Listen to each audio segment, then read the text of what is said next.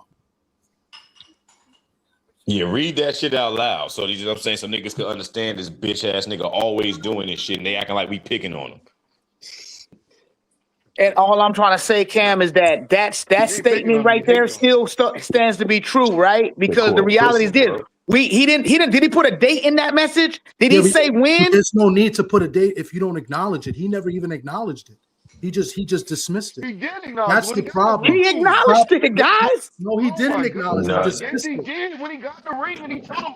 He got in the ring. He got in the ring, but where's the discussion? He got in the ring and backed out and did something. Where's the acknowledgement saying that? Okay, look, no. Where's the acknowledgement to say okay? Hold on, let TD talk. I want to hear TD. TD, go ahead, TD. Where's the acknowledgement of him saying, okay, you know what? You beat Ford, like you said. All right, we're gonna find time to make this fight or whatever. He could have done anything like that. There's no need to make a date or anything, like you said, but he didn't acknowledge it. He dismissed it, bro. And this friendship stuff is crazy, bro. Because listen, I brought this up before. I've been watching boxing a very long time, probably longer than anybody on this panel, with the exception of maybe D Free, right? Because D Free is like 10 years older than me. You know what I'm saying? So, but like I bring this up, man. Simon Brown and Maurice Blocker were best friends. They had a better friendship than Keyshawn and Shakur, way better friendship. And them guys, they fought. They got one of them gave the opportunity, the other to fight for the world title. And I think Simon Brown ended up winning by knockout in like the 11th round or something like that. When did they do that in their career? Excuse me? When did they do that in their career? It does not matter, bro. They were best friends. I'm gonna give you another one. I just asked you a simple question. When did they do that in their career? They did that towards like in their prime of their career, towards the end. It didn't matter, bro. They did that towards it. See, and that's the problem I have with this. What? Listen what I'm saying. Randall Bailey, what about Randall Bailey and Chop Chop Corley? What about Randall Bailey, Chop Chop Corley? They fought twice. Once again, bro, Spencer Lamont Peterson was cool. You know what I'm saying? Like Spencer Lamont Peterson was cool, bro. It's plenty of niggas that's been cool in the sport that done thrown hands. You ain't and guess what? And what I'm saying is that I believe Keyshawn and Shakur gonna throw hands. Listen, this how the shit. This how it works. This how it works. This how it works. They are managed. This is how it works. They are. You know what's so funny? Nobody has a problem when Top Rank, when fighters are all signed to the same promotional company and they don't fight each other right away, right? That's basic business. Hold on. That's basic business. They're managed by the same person. They're managed by the same person. They're managed by the same person. If you run a business and you're managing three fighters that can potentially fight each other, why would you have them fight each other now? You run the table, and then once you run the table, then you have them fight each other. That just makes perfect sense. They ain't running the table. They ain't running the table. That's the problem. They ain't running the table because one person to get a title, and he said, "I fight T.O. and then I'm gonna drop the belt so Keyshawn can get it." Instead of fighting Keyshawn, who was the #1 contender, he said, "I'll drop the belt so Keyshawn can have it, not so Keyshawn can fight for it, so Keyshawn can have it." I would respected it more. I would have respected it more about their friendship, and like somebody brought up the integrity. I would have respected it a lot more because I think that's a valid point. Thank you. They did not go out in public and willingly say the things that they've been saying about their friendship and they'll never fight. I would respect them more if they would have just kept it behind the scenes. Like we already acknowledge that they're close. They have a history that they're never going to fight. But the fact that they're going like D Free just said, it's a bad look, bro. It makes it look bad, bro. So TD, so what you're saying, I get. Here's the problem I think fans don't understand. They can't separate the entertainment from the business. What we need to understand is that when we see these posts, when we see people say things, it's entertainment. And people can confuse the entertainment of boxing with the business of boxing. Any rational, logical person would know if you're managed by the same promoter, you're managed by the same individual, and you got these top fighters on your roster. Why if it makes sense? Put one at 140, 135, put another one at 147. You run the table. You become the dominant force in the boxing game. He left his manager to go get with his manager.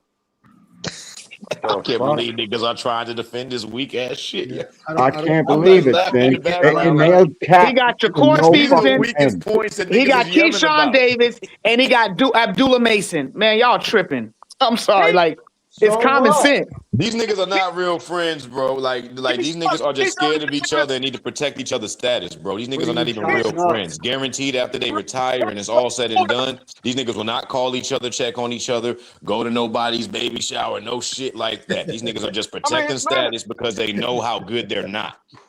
No, that man literally, he manager that managed him all the way up to a championship. He left that manager to go sign with Shakur's manager. What are you talking about? You a dope They edit, wasn't. of all the greats saying brothers, there's no brothers in boxing. They literally got with the same manager. Shakur been with Jay Prince. Keyshawn just got with Jay Prince. Yeah.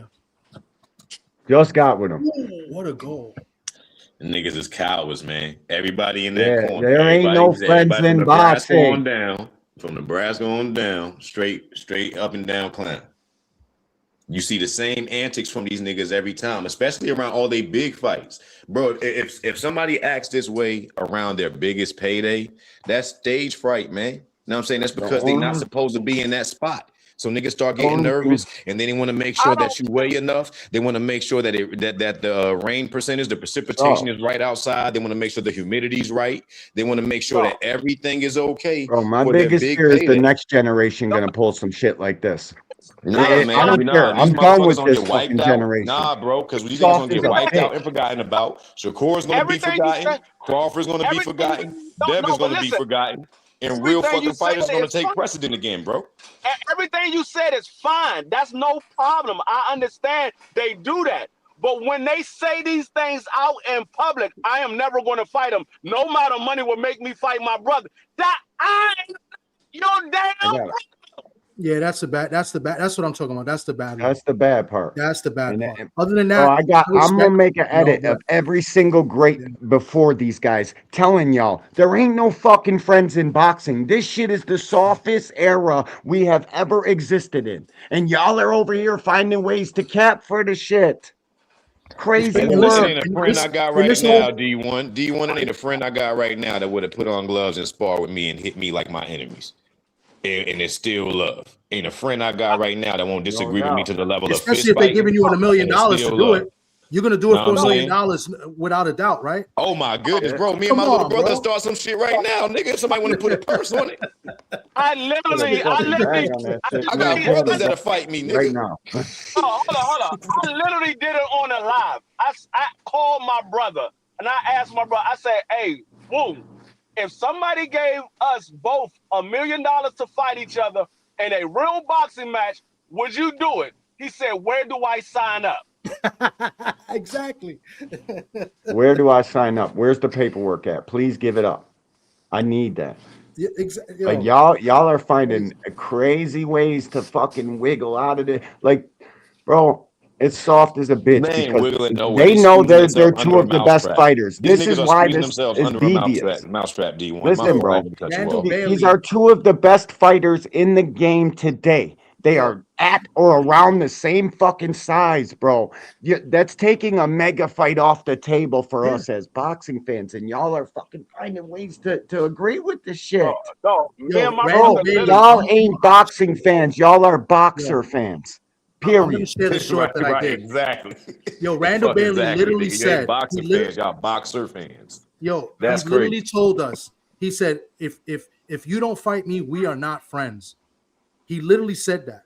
And he said, he was basically saying like all this friendship and stuff is BS, like what we're saying right now. He said, but if you refuse to fight me over the friendship stuff, we are not friends. Yeah. You were my friend. You fight me if you're my friend, because we can make money together. That'll be an edit. I'm about to make this joint right after we get off here. And he fought Chop twice. They're still best friends today. Yeah, bro. Floyd and Zab were fucking brothers. Bro, when you fight for real, nigga, you become tighter friends. Like when you get that shit off the chest, bro, like nigga, you become tighter friends. No, y'all gotta understand. At the end of the day, when these guys decided to have boxing as a career, they knew the pros and cons of boxing. They knew the dangers that come behind boxing. They knew that they can get seriously hurt. They knew they can get a black eye, they can get a swollen lip, they can get a swollen eye. They knew all that. So if you already know that when you signed up, what is the difference? I make more money fighting against a guy I quote unquote say is my brother than I would fighting this guy over here. I'm gonna try to make the most money I can make for my family. And let's just say the real shit. make my bro. brother Shakur's make making him as his much brother too. because he's a potential fucking loss.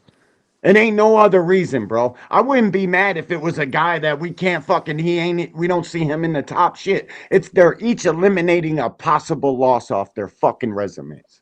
That's the only reason they're brothers. And Like that. D1, you know what else I want to say, man, in response to that? I would even respect it if the fighters just kept it real so that their bitch ass fans ain't anticipate them fighting motherfuckers. Don't say you the best if you really see somebody that's a threat to your legacy. If you feel like that man's too young, too strong, too hungry, there's a way you can convey that message so that we don't anticipate the bullshit and that we don't create these nonsense hypotheticals thinking that you're willing to fight somebody who you scared to death of. Here's the kicker though. Like, We cannot call either guy the best. We cannot call either guy the best until they fight each other, because we know that they're a possible threat to each other. You can't call yourself the best. I honestly believe it's a bigger fight for Keyshawn and Shakur to fight each other than either one of them fighting Devin Haney. For real, D. That's a fact. That's a fucking fact. That's a big fact. It's a fight I would pay for. Because they both scared of each other. So I mean, we're not scared of each other, but one's scared of the other. So we want to see that mystique now. We want to see what's going on. Like y'all try to put so much fake love in the mix that we want to pick at that now. We want to see what's on the other side of that shit, because it's just we ain't never heard that before in boxing. We never heard the motherfuckers that love each other so much that they just, bro, you sound like it's something that we don't know that you might want to confess to us about, so that we can just. I ain't never heard nobody be that cool with a motherfucker in a blood sport. Hey, can I say one thing real quick? Can I say one thing real quick about their brotherhood? I think that Shakur and Keyshawn are under contractual agreement with Mob Ties to not beef with each other. Y'all can continue, man. Just let me know where I get it when I get to cook. They might be. Listen, the fight between Keyshawn and Shakur versus the Keyshawn and Devin, I would pay for the Keyshawn and Shakur. I don't think I would go to the Keyshawn Devin fight, but I would go to a Keyshawn Shakur fight. Keyshawn Devin fight. I don't care. Keyshawn Devin's a good fight too, but the brother. I didn't say it wasn't a good fight, D1. I said it's a fight that I would buy a ticket and go to. And I get why you say that. I bet you won't be there. There'll be a lot of clinching in the Keyshawn fight. Keyshawn Devin, they'll be hugging it out. They'll be hugging it out, not thugging it out. People gonna pay for it too. Y'all ain't gonna pay for it. People gonna pay Did y'all see when Chris Eubank Sr. said that he was genuinely scared of James Toney because he didn't see a way that he could beat him? Damn, these people are going wild on the zone. Did y'all see when Chris Eubank Sr. said that? Yeah. I don't recall that. Like, all right, but yeah, there's an interview up there if you look up Chris Eubank. Now, I felt that way because this is what that interview that I don't know if y'all seen when James Toney, when they asked James Toney about Nigel Benn and Chris Eubank when they was about to fight, he was like, "Who do you think will win?" And James Toney like, "I don't give a fuck who win. I'll beat both their asses." So on and so forth. And both of them sat up there silent. And I ain't never seen. That's my first time seeing boxing champions get silent, and then Eubank or Nigel Benn had like a political answer. So I felt like they know what time it is with James Toney. Yeah, you already knew what time it is with James, right? So I felt like both of them were scared. So I just seen like 2 years ago, Chris Eubank Sr. actually admitted that he said that he did not see a way that he could beat James Toney back then, and that was the one fighter that he feared. So which justified the response that, it's like, yo, I made the observation. I said, I ain't calling nobody no cowards or nothing. I still don't see him as no coward. I just wish that respect would have came out at the time, and it'll go a little bit further than for the fans to be deluded with, oh, this guy will beat everybody. And then you find out like, yo, this guy knew exactly who he was, and he stayed away from him for that reason. That's what's really going on. These motherfuckers know more about each other than we know about them. Oh, there's no doubt about it.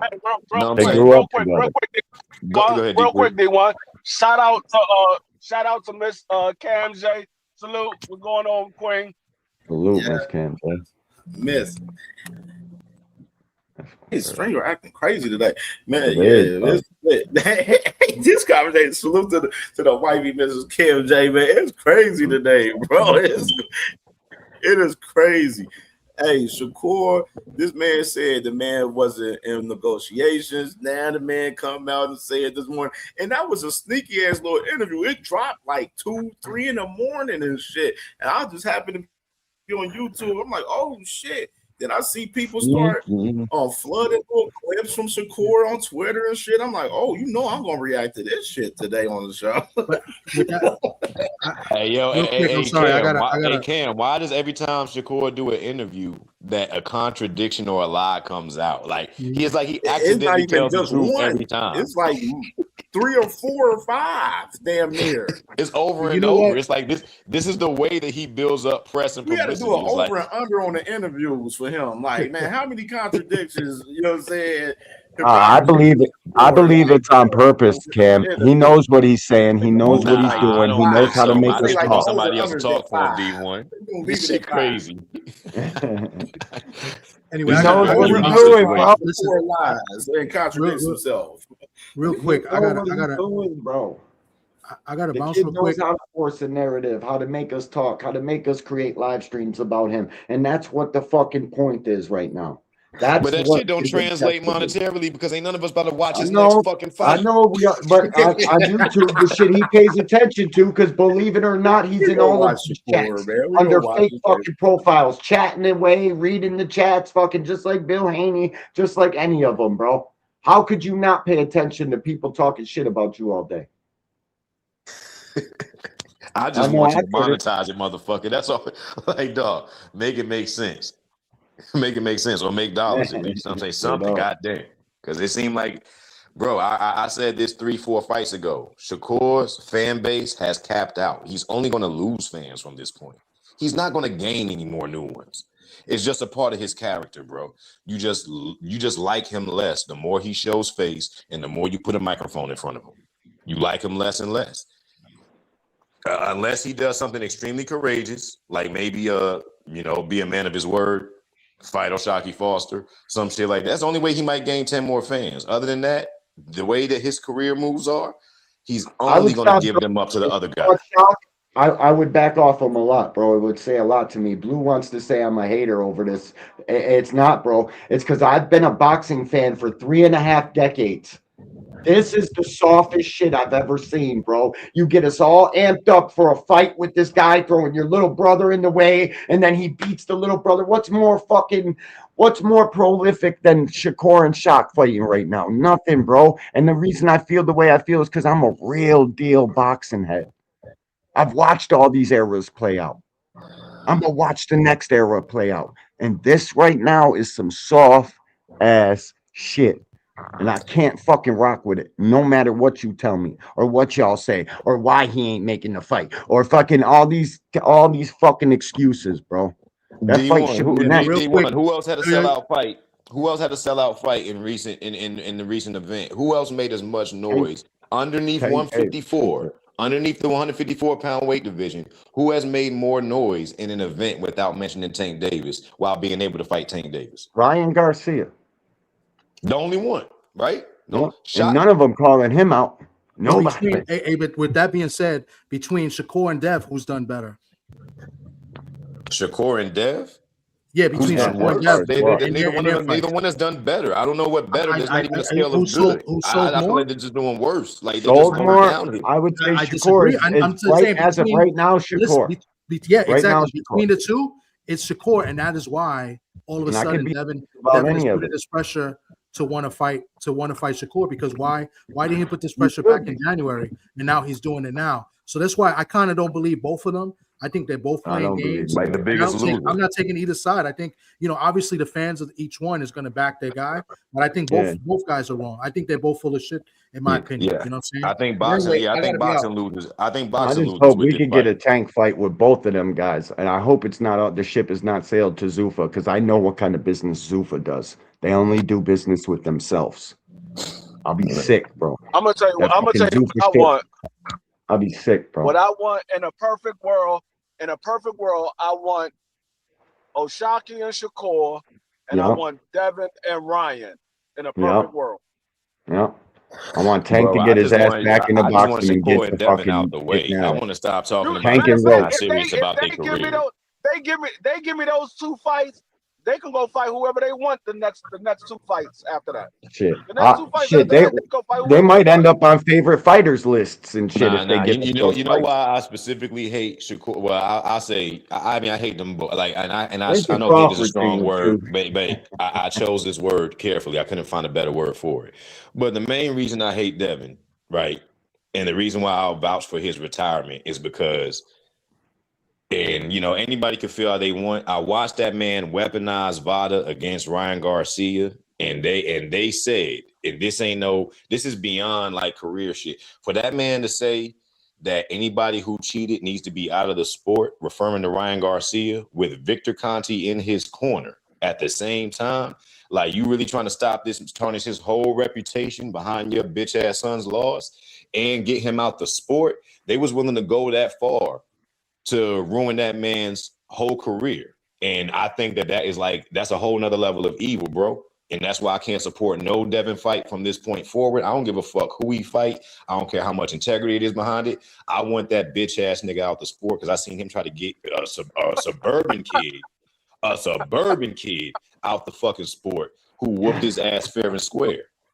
And that's just some pussy shit to me, bro. So I always have that stand. I wish I could have called up on Jab Queen when Bill Haney was up there so I could have addressed him because that shit would have been nasty. Dad was about to start getting in his shit too. Like, yeah, He's man, lucky bro. That's fucking. But that's some pussy shit, Can bro. I say something about that?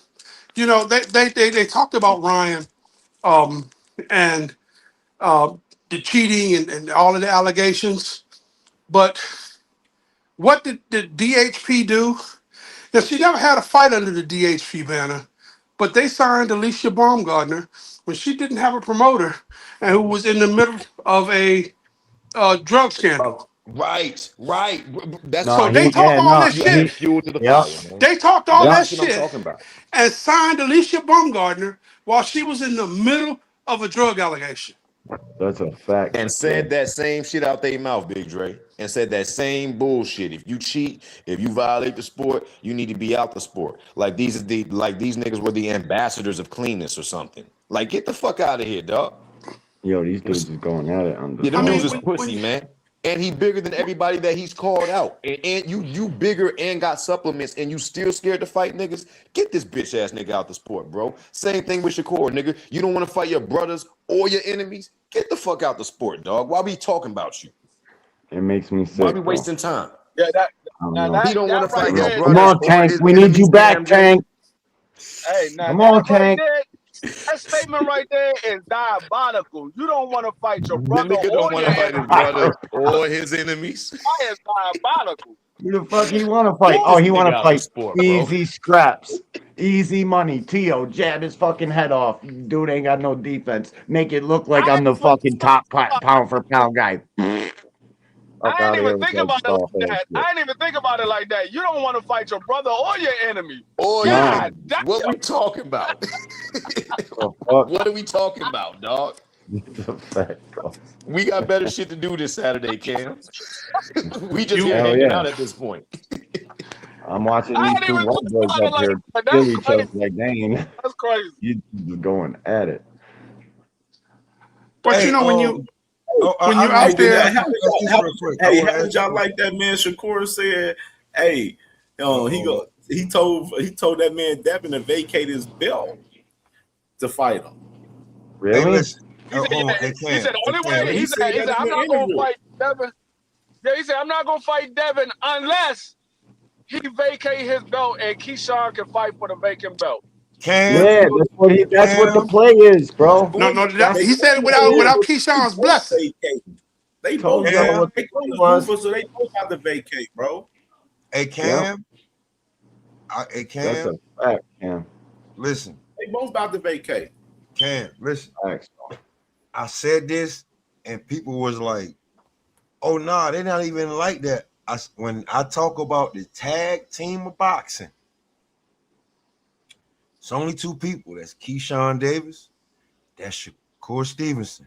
Said the Dudley brothers. Generation X. And no. G, Free, I told you. You said they not on that level, but look what I told you. Keisha, I told you. Listen, hold on, wait, y'all. I don't want to get excited, but me and Free Free said they not on that level. Hold on. But now he been Let me watching. calm back down. Let me calm back down. I'm on Calm payment. back down. You already Because know. I was trying to tell Free. I said, Let me calm back down. I said, I ain't want to go there. I said, Keyshawn Davis is Triple H and Shakur Stevenson and Shawn Michaels. And Real shit. Now I'm trying. Now if you don't fight either of us, That's what it is, bro. Triple H and Shawn Michael out in this joint. You see what I'm saying? You better You better ask something. Now everybody else that they add to the team is X-Pac and the Outlaws. The only thing they missing is a China. But you can add, but you can dictate which bitch ass nigga is gonna be China in that group that they got. But all I'm saying is they the four horsemen: Shakur, Keyshawn, Raymond Ford, and daggone Richardson Hitchens. They the four horsemen. Whatever faction you want to give them. And Shakur is Ric Flair. Shakur is Ric Flair. Keyshawn is daggone Lex Luger. He Lex Luger. Whatever faction you want to give them. Whatever faction you want to give them. They try. You got Richardson Hitchens as Paul Heyman. Listen, when they did this shit, bro. Listen, all I'm saying is that they tried this shit before with Tank. We all saw it. It hit different now when I talk about it. They tried this shit with Tank. When Tank exposed it, wasn't nobody trying to hear the shit. Now, what they doing now? They caught Devin in it, and Devin fell for the trap. Tank didn't fall for it. Devin fell for the okie doke. And now look, you post this, you post that. Now we got Shakur saying, all right. Hold on, wait. We got Shakur literally saying, you heard Cam just played it. He's gonna be 20 pounds heavier than me come fight night. You asked for the fight, nigga, not Devin. You. But see, this is where I was trying to bring information when Shakur ducked O'Shack. And I was told nobody cared. I got into weird ass arguments. And is it me or is it D Free? I can see him talking, but I can't hear him. No, I wasn't talking. This is diabolical, man. So basically, I'm just like, the vindicated villain because I was cooking on this shit 3 months ago at least, and people were telling me they didn't care, it didn't matter, and I was like, bro, this dude, if you looking at his actions, he doing X, Y, and Z or something, telling you they don't care because we definitely care he duck and shock. I didn't hear you, bro. I said we definitely care he duck and shock. I don't know where you were talking that shit at a Shakur page or something. No, I wasn't on this. I wasn't on this panel, so don't even go there. Don't take it personal. If you take it personal, I'm not taking it personal. I'm just wondering where the fuck you was talking about tonight. But I said what I said. I was on panels, not your panel, not this dude panel. This is my first time up here, so I'm talking about my experience. So in my experience, I was on panels and I was in other places dropping this information. D1, I can vouch for that. Like I know he that's cool. I just wondering. That's all, bro. No. He can definitely vouch for that. He been on my panel talking this shit. I can definitely vouch for y'all that. talk on the same couple panels, man. Y'all ain't on all other panels. Get the fuck out of here, man. What you say, Blue? Shakur ain't ducking. Shakur, he ducked. Stop. Bro. Get out your feelings. Yeah, Shakur ain't ducking like that. Get the fuck out of here. Oh shit, Blue's still alive. Blue, you still here? Oh shit, Blue's still alive, y'all. It's hey, everybody get the chat. Shout out to Blue, y'all. He's still here, y'all. Like Devin just ducked Rolly, just like One thing, just like I'm finding out. Hold on, let me land this plane. Just like I'm finding duck out on there earlier negotiations, today. Keyshawn, Frank Martin just ducked Tito Mercado because right before his fight with Albright, he met Mercado backstage. They shook on the fight. He said, "They don't want no smoke with Tito. After you get through this, then we gonna fight." They shook on it. Tito Mercado comes out and says, "Look, I'm still looking for him. He should have never fought the dude he fought because the person he was supposed to fight next was Frank Martin." Frank Martin didn't do that. That's why Tito said this fight came about fast. So I'm going through the whole thing. If it's Shakur, if it's Dev, if it's Shakur, if it's Dev, if it's Frank Martin, if it's Ja Obataia, these guys are ducking for whatever reason. It ain't business decision. You could read articles that tell you what's the most common way fighters duck fights. These dudes did it. Every last one of them did one of those common ways, bro. What's the most common way? That's what they do, bro. They blame it on the business. I can't hear whoever that's asking me a question if you're asking me. No, then you got to go out and come back in if you can't hear somebody. Now he just sound mad low. What's the common way that Shakur is ducking? Because you're saying Shakur is ducking. Stop. Well, he ducked like this. You said over and over again, you're a 135-pound fighter, right? There was O'Shaquie. You knew O'Shaquie and Fulton was fighting for that interim strap. You knew O'Shaquie was chasing you. You feel what I'm saying? You put Ray Ford in front. You told Ray Ford in a tweet, yo, he is not getting a chance to fight me if he doesn't fight you. You said it on many different occasions. He didn't pay the sanctioning fees on that WBC strap because he knew Shock Foster already activated the fucking Mando with the interim. And Shock dropped, and don't forget, Shock dropped his interim belt. I don't understand why you can't accept it. And remember, Shock dropped that belt. If he really wanted to do it, all he had to do was because he knew Shakur said he wasn't coming back to 35. All he had to do is still force him. He could have forced him still, petition for it. He did. He already put it in. They knew what the fucking interim belt was awarded for. It's the only reason he got awarded that belt is because he was trying to get Shakur, bro. Come on, bro. What you're saying. Listen. Once he heard, all he had to still hold on to it and say, no, I'm pushing the goddamn issue. I wanted to fight. He already did that, but Shakur vacated or got stripped because he wouldn't jumping in the ring with him because he knew what came with it. So Shakur showing up at the fight, jumping in the ring with him, that wasn't forcing the issue. This and mind you, if we talking about that what do you type mean of by shit, that? this is the Hold second on, what time do you mean Shakur by that? Forcing the issue year. on that part, what you're talking about, because I'm kind of confused. What do you mean by that? He jumped in the ring and he forced the issue. What do you mean? In 2020, what I'm saying is this. You jumped in the ring with O'Shaquie, knowing that O'Shaquie wanted to confirm that fight. That's the reason why he told you to come in the ring. He didn't tell you to come in the ring so we could talk about sparring. He didn't tell you to jump in the ring so you can have that moment, so you can just look good. This wasn't a Conor Ben moment. You feel what I'm saying? That man really want to fight you, bro. So if you can't sit there and say, listen, he told you to come in the ring. He told that man. And he hopped in the fucking ring and disrespected him left and right. And ran out. He beat his man. Disrespected him. Disrespect him. He called him a bitch when security pulled him apart. He called him a bitch when security pulled him apart. Then fuck out of here. And then ran to another organization. I want to finish this conversation. I want to finish this conversation with everyone. Okay, Blue, I'll let you have it, bro. No, nigga. I'll let you have it, Blue. I don't listen. So he jumped in the ring and he told him, hey, he jumped in the ring and he told him he wanted to fight, bro. What are you talking about? He showed him respect. How did he show him respect? He didn't shake his hand. He disrespected him. He called him a fucking bum after he just beat his man, and you helped him. So what's Ray Ford? What is Ray Ford if Shock's a bum? Listen, I said he disrespected him. What are you talking about? He showed him straight disrespect. And Shock told him, don't talk to me like that. And he still talked to him like that. He could disrespect him by whooping his ass in Houston. That's how he could disrespect him. Disrespect him by whooping his ass in Houston. That fight is not happening this year.